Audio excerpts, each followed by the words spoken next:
Christy Heiker Ewing. Welcome to the Bookaholic Podcast. Thank you so much for having me. Yes, thank you so much for being here. I appreciate you. So, today we're going to talk about your delightful but truthful, honest book. Why did I walk into this room?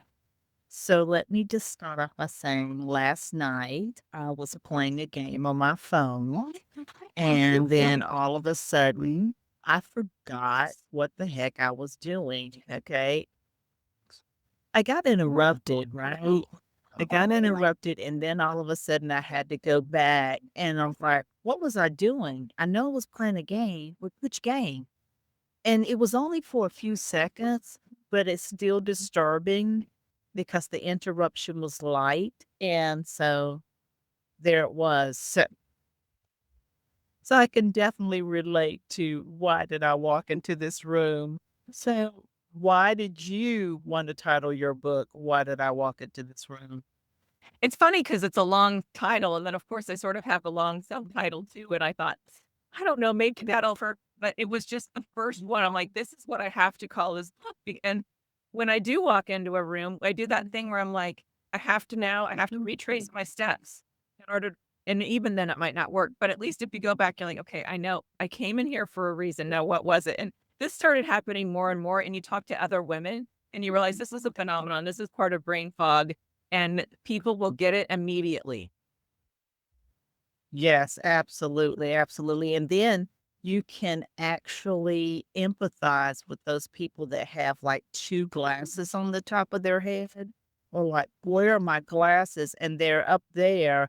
And I have actually done this thinking that I've left my phone somewhere, but my phone is actually in my hand. I'm like, that's fun, but it's in my hand. I'm not looking at my hand at the time, but I'm holding it. That's embarrassing. We Just used the other to day, just my totally. husband, if he had gotten the mail and the mail was sitting on my lap. You can't write the stuff. What wish you did. It's well, your book is totally hilarious. But let's take a serious moment to talk about perimenopause. Now, I want to state that neither Christy nor I or doctors or, to my knowledge, a medical professional on Christy's end. I am not a medical professional. And but through your research, please explain to the audience exactly what perimenopause is in accordance to your research. Right, and so basically, it's when your body is starting to lose estrogen and all the other hormones as well. Like, I never really sat and thought about it before. I was in perimenopause, but when I went in, I finally saw a functional medicine doctor after 6 years, and she did my lab workup, and she's like, "You have 0 testosterone." I never really thought about that before, so I was like, "That big of a deal?" And it is a big deal, like, because women do need testosterone, and when you have Yes. 0 of it, then that's when you're gonna start having, muscle squishiness, you're gonna start having joint pain, you're not gonna Flabby arm? force Is that the everything. flabby arm? Yeah. Oh, yeah. That Yeah. chick arm. This is why I always wear this jacket.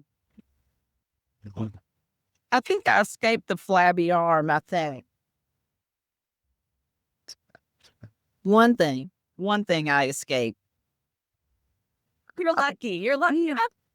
It does hit women all different ways. That's true. So yes. there's always a similar thread that we can all understand where the other person's coming from. Yeah, so basically that's what it is. It's just a depletion in estrogen and hormone fluctuation because when you're perimenopause, you're still cycling, and so your estrogen levels are going like this, which is why you could get a blood test today and your estrogen might be this number. You get it tomorrow, it might be this number when you're in Wow. perimenopause, right? Wow. Oh, that's why it's so important when you see a functional wellness doctor or someone that specializes in hormone optimization to talk about symptoms. Because while your blood work is an important part of it, it's not just about that diagnosed perimenopause or whatever. It's like, well, let's talk about how you're feeling and let's talk Right. about what your specific symptoms are, and then we can dive into what HRT might help you with. Right. Okay. Now, let me ask you this question. And again, to say we are not medical professionals, but based on Right. your research, if you know this answer, those who are in perimenopause can still be on and having their periods, Correct. correct? Yes. Because the one of the definitions of menopause is that to know you're fully into menopause, you cannot have a period for an entire year. Yep. So let's just make that clear that that defines perimenopause versus the menopause. Correct? That's correct. Okay.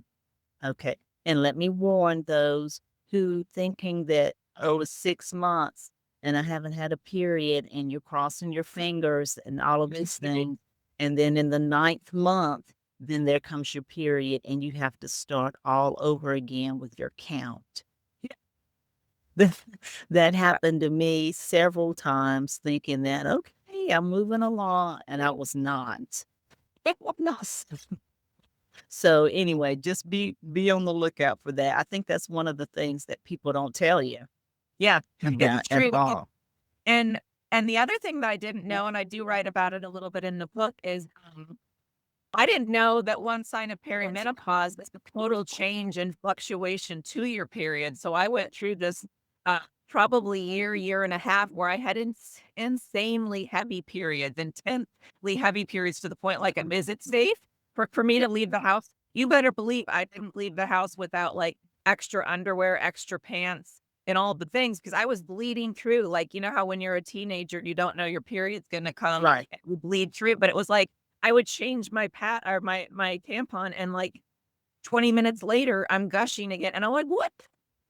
I had no Yeah. idea that that's another Yes. menopause sign is this crazy fluctuation, and so it was, like, a year and a half of that, and then thank God one of my friends t ta taught me about period like, actual underwear that you can wear that really help absorb Oh. absorb blood, and I was like, "Oh, thank you, Jesus," because I did not know that exists. Oh, me And then either. upon and then a pat, and then I knew I was okay. Wow. Wow. So, but anyway, all of which to say, yeah, so I went through that, and I'm like, "What is happening? Like, am I gonna become anemic? I'm bleeding so much." But then we got to the other side of that, and then next thing you know, it starts backing off, and now I'm in a place, like I said, after about 7 years of perimenopause, that it now my cycles are starting to become fewer and farther between. But now I'm Okay. 53. Okay. Okay. So soon, hopefully, since you have had a rough perimenopause, let us hope that your menopausal stage will not be as bad. I've told this story many times before that I was a teenager when my mother was going through menopause. And Yeah. I mean, I prayed and prayed and prayed and prayed. If you want to know about prayer without ceasing, check with me because I was praying without ceasing to please God, do not let me have a terrible menopause like my mother. I mean, I'm talking about from the time I was a teenager up until just about a few years ago. Yeah, Yeah. I will say he answered my prayers. Mom wasn't that bad, but I tell you, I witnessed bad enough. It was terrible to watch her go through it. It was awful. So, speaking of mothers, what did your mother or other women in your life, like aunts, your grandmother, or whoever you were close to outside, as well as your mother, um, what did they tell you about this time of life? Did they tell you anything? They did not. Mm, And I will say it's not like for lack of not wanting to. First of all, there's a couple of different things. I mean, sadly, I'm just not really close to my aunt, so maybe there's that. But my mom was my best friend, and like he was my ride or die. She was everything to me. I will say, she had a hysterectomy, and I'm trying to do the math, and math is not my forte. But I was in high school, I want to say at the time, so she had a hysterectomy. And looking back, and I don't know, again, yeah, I can't say. I wonder, maybe she was in that perimenopausal phase where she was bleeding so much, and the doctor just said, "Well, if we could just have a hysterectomy and we'll take care of that." I don't know, but she did have a hysterectomy, and I think it was because she was having really bad periods. And then she died by suicide 12 years ago. And no, I I was struggled like, a lot with "Ooh, I can." depression and anxiety, and I talk Mhm. a little bit about that in the book as well, and, again, now I can't talk to her, but it's like, you can't help but wonder how much now in life she's struggling with some of these things that could have been hormonally related, um, that she but they weren't really talked about as much back in those days, and then there was that period of time in the '80s, wasn't it, where HRT was, like, taboo because a study came out that it was unsafe and it caused cancer, and come to find out it's more about synthetic hormones, and as long as you use bioidentical hormones, not only is it safe, but it's a really great idea to start in perimenopause prior to menopause. Again, back then, it was a whole different landscape, and so I don't think she was Absolutely. trying to withhold anything from me, it's just we didn't talk about it because it wasn't sort of discussed, I feel like, back then. Yeah, and I think that whole HRT scare lasted probably up to the last 5 years, that Yeah, people were still like, I don't wanna have a heart attack," right, you know?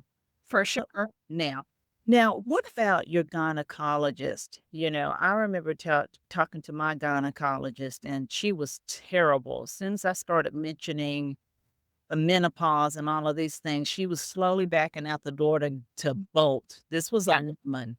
And so I was so disappointed, and it caused me to change gynecologist. And so I have a new one, and yeah, she's fantastic. But I think fast forward, they've told or educated or re-educated gynecologists is in that your only market is not just women that's having babies who's young and "Yay, yay, yay, I'm having a baby." You're gonna have a second group of customers or patients that are going through the changes of life. Perimenopause and menopause, get it together, gynecologist. And I think that awareness has come through, thank goodness. mhm. But how about you? What was your regular doctor, gynecologist experience? Well, you're exactly right. Basically, again, when there were those 6 years of me not knowing this is what I was in, I remember seeing my doctor about, painful intercourse and him suggesting to try lube, and that was his only idea there. And, I remember complaining about sleeping horrible, and he was just like, "Well, drink some tea," and I complain about, waking up drenched in sweat. "Oh, well, this is just part of getting older." I mean, it was always just, like, sloughed aside. Never did he mention hormones, never did he mention perimenopause, the key word. I did find a new gynecologist, and even now, it's funny because, it was a year ago that I went into her office having a meltdown. Basically, I was crying, I was drenched, I was having a hot flush also while crying, so I was just like a sweaty, disgusting mess. But I was so upset and I was so sad and I was in really a deep, dark place, and she didn't know how to help me really. Fast forward a year, and I came back to her. I'd found a functional wellness doctor that was, suggested to me by one of, the girls in my yoga class, and to her and ended up getting an HRT and all this stuff, and I went back a year later to my gynecologist. I said, "I have really exciting news. Not only am I feeling so much better, I book's coming out, and it's a humor book on perimenopause." And she's like, "Well, I wanna be your first guest to behave. Our our people here are not really perimenopause is getting better." She said, "But we still have a lot to learn." And she did, in fact, reorder my every day. And Cool, and she also said to me, "I do remember you. Not that you're gonna remember everyone, but I remember I went home and prayed for you."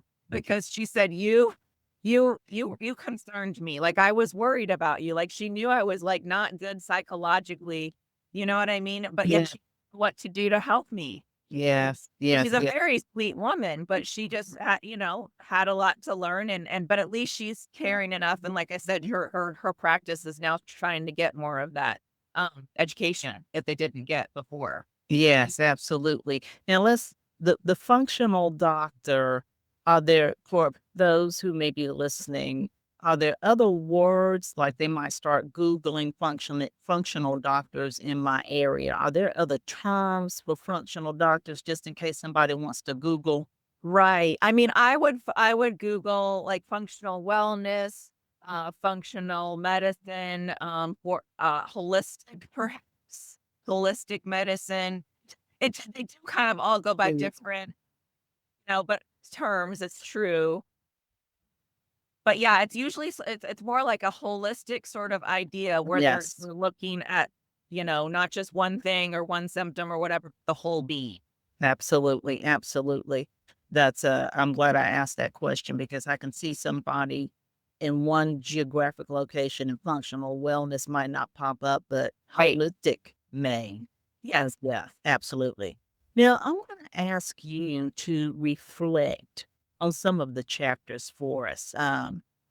Alert for those who will be reading Christie's book. She liberally uses the F bomb. So if you're sensitive, this book is not for you. But if you're a grown up, a total grown up woman that wants to hear the real truth and the whole truth, uncensored, pick up her book. And that's what you need during this time of life is reality. You're not a 7-year-old little girl anymore. You need to pick this up and read it. Okay, so Christy, tell us about chapter 1. Chapter 1 is titled, let me pull it up here. Chapter 1 is titled, My Brain is on a Long Ass Vacation. Tell us about that. Oh gosh. I mean, yeah, I basically share so many different stories and anecdotes of ways where I'm like, what is happening with my brain? Because I think one thing that a lot of women feel, besides you'll hear from women in their 40s, and I said you can be in perimenopause in the 40s as early as your 30s. But they'll say, I don't feel like myself, or I don't feel right. But the other thing is when it's one thing you have physical symptoms, but then when your brain starts feeling like it's like malfunctioning, you're all of a sudden, what is happening? And I mean, I make light of it. That that's the way we get through life. Like you get through life with humor, and Yes, perimenopause is nothing if not hard, and that's how you get through hard things is with humor. So that's why I wrote. absolutely. But yeah, I mean, to be perfectly honest, and I bet you a lot of women out there was like, am I going through early onset Alzheimer's? I know. I But was thinking last night. I was like, when you can't think of words, and of course, this really bothered me being a writer. I'm always trying to think of just the right word to use. I couldn't think of like actual words. So when you can't think and you're like, and it still happened to me now, and I'm even on HRT, but it's like there's like a pill you take this, oh, all my words came back to me now. But yes, yes, well, you're like, so I tell stories about how like I came into my house and like I could not remember my house alarm, you know, yeah, yeah, yeah. because I'm like the thing's gonna go off any minute, and the cops Yes, are gonna come to my door. I'm like, yeah, shitless. yes. I'd be like, do you live here? I'm like, of course I do. I don't know the code though. And then I Well, look at you like, well, but yeah, I remember that. I remember losing words and I was like, oh my gosh, I was just really concerned about myself. Like you said, is this Alzheimer's? So I mean, it's scary, but that's why your book has been written to help reassure those who's going through this period of life. First, check to see if you have perimenopause before we jump over to Alzheimer's. exactly. I wasn't telling anyone about it because I was embarrassed. Yeah, Or horrified and embarrassed and like, "Oh my god, what's happening to me?" yeah, And then there for a while, I thought, "This is like maybe I had COVID at one point. This is long-term COVID." But if you did the math at the time, Eric, my husband's like, "You would have had to be patient 0, Christy." And I'm like, yeah, yeah. "Okay, I think that's true." But it was just none of it made sense. All these Yeah. different things that I was having vertigo, and I was having this weird taste in my mouth, and I was smelling things that weren't there, and Ugh. a lot of burning thing. Like if you smell burning cigarettes or burning toast or burning what, like all burning smell, and you Oh my smell it, you God. swear that you smell it, but it's inside your head. Like it's not, it's phantom smell. Ugh. Weird things happening at once. How do you not be like, Highly concerned. Highly concerned. Definitely. Definitely. Well, now let's over to chapter 3, which is titled Hooray for HRT. And we've hinted on that a little bit, and we've already said that there was a scare at one time, and now they've cleared that up. And so just one more time for clarification. What is the HRT as we see it today, the safe version? Yeah, so, like, and again, everyone like, I'm in this perimenopause thread, with this mothers group that I'm in, and so we're all always comparing notes, like, someone will pop on and say, "Here's what's going on with me," or, "Here's what they're doing to my HRT now," because 'cause you're always, like it's just like even if you get put on any kind of medication or, like, you say you put your child on a medication, and then they grow, and then you're like, "Wait, now I have to titrate. I have to figure out what level should they be on now? Is this the right one working for them?" Our Yeah. bodies are always changing. So, we'll get on there, we'll talk about, well, I'm on this many milligrams of progesterone because probably the first thing your doctor will say if you're sleeping horribly, which is a very, very, very it's usually one of the very first signs of perimenopause, insomnia, crappy sleep, you can't sleep through the night, you wake up with racing thoughts in the middle of the night, Yep. you can't get back to sleep. Yep. They'll say, "Well, first of all, I know you need progesterone because you start losing progesterone." I wanna say, and again, I'm not the doctor, but I wanna say my doctor said it was something like in your 30s or after about the time you're done childbearing a lot of the times. But anyway, you Mhm. start to lose progesterone. So that's the Yes. first thing they'll put you on, which really helps sleep. But then there's also, as I said, testosterone, estrogen. Different doctors believe in different things in terms of the estrogen, whether when to put you on it and all that kind of a thing. And then there's different levels, and then there's different ways. Like there's different patches, or Yes. I take a testosterone cream, but I know there are pellets or HRT pellets that kind of get injected just underneath your skin, and then you get that every few months. There's all different types of ways to get your HRT, and depending on your doctor, what they might offer. But essentially, yeah, bioidentical hormones is what you typically. There Okay. may be a time that you would need a synthetic. Again, this would be between you and your doctor, but for the most part, the bioidentical are very, very safe. I know. Got it. Thank goodness that that has been clarified. Thank Yeah. goodness. Okay, so now chapter 17. No, we got that one. Let's see here. Oh, that was page. Okay. I was looking at page. Okay, here we go. Showing my ass and kicking some ass. Chapter 17. What is that? I'd almost have to flip through it to see what I know the showing my ass part. I know what that one is referring to. I can at least speak to that one. But that one was when I went through airport security, and I remember, like, I was bending down to get something, and the guy behind me leans over and said, "I can see your butt crack." Oh, And yeah. I was just horrified. You have to understand, and there's a whole story leading up to this end of the I was so nervous about taking this. I was feeling highly anxious about going. I felt nervous for all these different reasons of like, I'm going to get behind on work and I'm going to be missing my cats. And I was stressing out about a million things. Should I even go? Right. Go. I'm going to go on this trip. I need to go. I should go. I'm supposed to go. Yes. I go. I'm already highly anxious. And this guy has the nerve to tell me he can see my butt crack when I bent over. And I was like, I'm confused. Like, are you offended? Are you is this supposed to be a compliment? Like, why would you tell me that?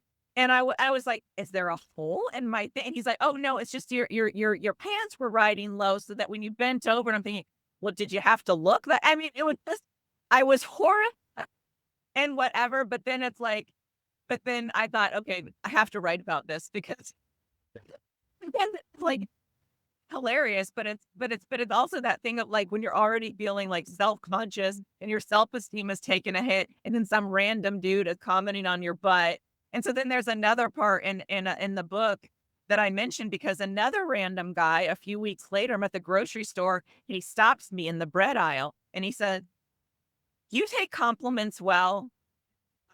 Oh, crap, like, what is this? Am I getting set up for another butt crack, like, comment? Like, what is happening? And I go, I just have to tell you, you are a beautiful woman. Oh, and it was like, and it wasn't creepy because every woman knows what I'm talking about. If a guy says something, if they're like hitting on you, if they're like a creep and you're grossed out and, peed out, or if it's a genuine compliment and this guy was just trying to offer a genuine compliment. And it was very nice to hear because when you get to a certain age, women often feel very invisible. Yeah, Right? And absolutely. really hit me in perimenopause too, where you feel like I'm saying, like, people need to comment on my looks or my butt crack or Right. anything. What, where you just feel like, "Do you wanna see me anymore? Am I the white car that gets, Right. Anyway, it was just like a very, very sweet thing, and I said thank you or whatever, and he turned the corner and we went on with our day, but it's just funny because, again, another thing that happened in perimenopause is my self-esteem did a nosedive. Yeah. I just felt awful about myself. I had no self-confidence. I'm like, "What's in me?" Yeah. Yeah. From another thing that happened. I mean, Yeah.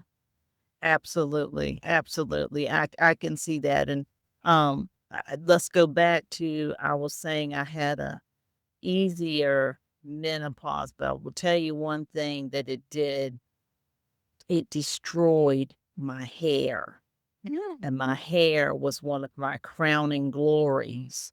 I always had very thick and beautiful hair, like, just beautiful, enviable hair. But that menopause, and perimenopause just took it away. I'm back on the trail of regrowing it, but it took it, you know. yeah, And so if it yeah, wasn't that's another thing, and that's true. Yes, yes, and so thank goodness for a lot of various hair implementations these days to help you get through that hump. Yeah. But yeah, I'm on the road to recovery from that, but that can be devastating if you're a person that doesn't have access to hair implementations. And You know, that's important, because I know I've made some videos on my Instagram just talking openly about my self-conscious about my minnow belly or this thing or that yes, thing. And it's absolutely. amazing. There have been some common kind of hater comments where people are like, well, just be grateful you're alive, or just be why are you so focused on your stupid looks or whatever. And it's like it's not about that. It's about we want to good inside our own skin, whatever Absolutely, happens. And absolutely. that's I think something that a lot of women would relate to, right? So whether it's your hair that you feel like, okay, my hair is really important to me, or my skin, which also gets dry and whatever. Yeah, it can get, Okay, pimples return yes, for some women. exactly. Yeah. You get wrinkles and zits and mustaches. Yeah. Oh, yeah, facial hair. They say facial hair. So stay on top of that, ladies. Stay on top of that facial hair. Yes. We've got all kinds of little things you can buy at the drugstore. Just zoom it all. Stay aware. Now, last but not least, let's just give a little hint on chapter 35. And chapter 35 is called Unfazed and Unfiltered, which is this book right here. Yes, I do appreciate you giving the disclaimer about my F bombs and such. And it's funny because I was never really one to drop Right. for before perimenopause, but there's something about that unleashed it in me, and it felt so good. And it's not like in my daily life, I'm out there dropping F-bombs all the time, but it's just when you talk about this subject, it's like, wow, but in a funny way. Anyway, yeah, phased and unfiltered is kind of just that idea of like, there is something that happens. And this is one of the things about perimenopause. We're not caring so much about what everybody else thinks, and we start focusing more on ourselves and like what do we need as women, and isn't this something that we should probably be doing earlier in life? But there's something with the decline in estrogen, because estrogen and all the hormones make us very caring and loving and nurturing, and that's all Yeah. great. I'm not saying that's anything wrong or that we lose all of that in perimenopause. I'm not saying that, but it's like suddenly you're just like, I don't want to cook dinner, so I'm not going. Right. I feel bad about it. And, or whatever it is, like, I don't want to do that. Now that doesn't sound good. And before, you're always the people pleaser, like, well, I should. I mean, think about how many times we say should in our lives. And then you get to this point and you're like, "Oh, no, I'm actually one in with myself for a second. Absolutely. What do I need? Absolutely. Okay to be that." And we finally get that when we get to perimenopause. There's something that we let ourselves check in with ourselves for maybe the first time since we were a little kid. Absolutely. Absolutely. Yeah. And first of all, it's kind of for personal survival. You can check in. Or you'll think, like we were saying earlier, you'll think you'll skip from perimenopause and menopause and jump all the way to Alzheimer's, so you need to check in. Yeah. What's going on? What's going on? Well, Christy, I want to thank you for coming to us today with your honest book about a very real subject in millions of women's lives. I'm thankful that a lot more people are talking about perimenopause and menopause. I'm very grateful for that because back in the day when my mother was going through it, it was in the shadows. So thank you for writing your book. And speaking of her book, we will have information about that in the podcast show notes as well as the YouTube description box below. Thank you so much, Christy, for joining the show. Thank you. Thank you. Thank you.